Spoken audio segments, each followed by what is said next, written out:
In a snug, windswept town of Maine, Margaret, aged 72 and newly widowed, wove her days with quiet rituals.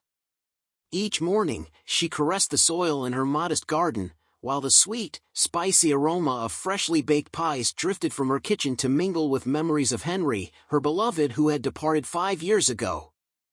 Though her children called and visited during festive interludes, a tender solitude clung to her like a faded shawl, whispering that her days of passion and adventure had been consigned to a distant past.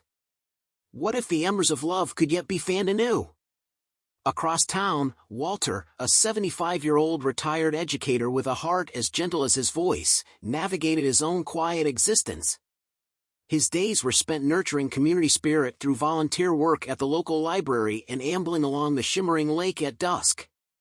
Divorced for over a decade, Walter had grown accustomed to the comforting silence of solitude, but on some quiet afternoons, he mused whether life still harbored unexpected marvels waiting to be discovered.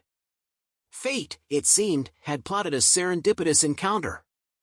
At a bustling community fundraiser, Margaret presented her signature apple pie, a creation as familiar as childhood lullabies, when Walter, serving as an impartial judge for the contest, found himself irresistibly drawn to its charm.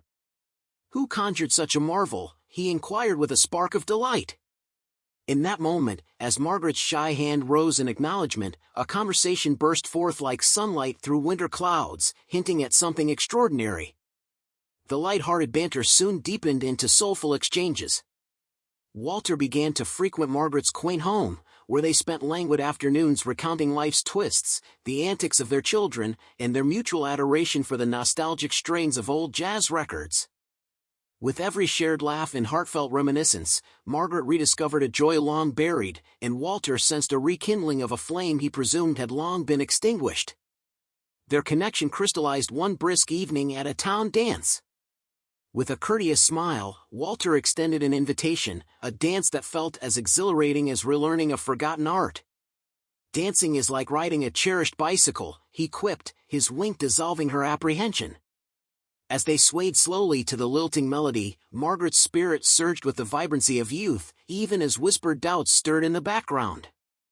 Not everyone embraced this burgeoning romance. "Lisa," Margaret's daughter, fretted, "Mother, after all these years on your own, are you certain this is wise?" Yet Margaret countered softly, "I believe my days of love were behind me." Walter's gentle presence assured her that life still penned surprising chapters. In time, their bond grew unbreakable. Together, they ventured to marvel at thundering waterfalls, vast canyons, and even strolled the romantic boulevards of Paris. Their story became local lore, a testament that hope and passion can blossom anew at any stage. One balmy summer evening by a glistening lakeside, Walter's eyes shone with earnest wonder as he asked, "Who knew my heart could beat so fiercely again? Will you share forever with me?" Tears of joy graced Margaret's cheeks as she whispered, "Yes."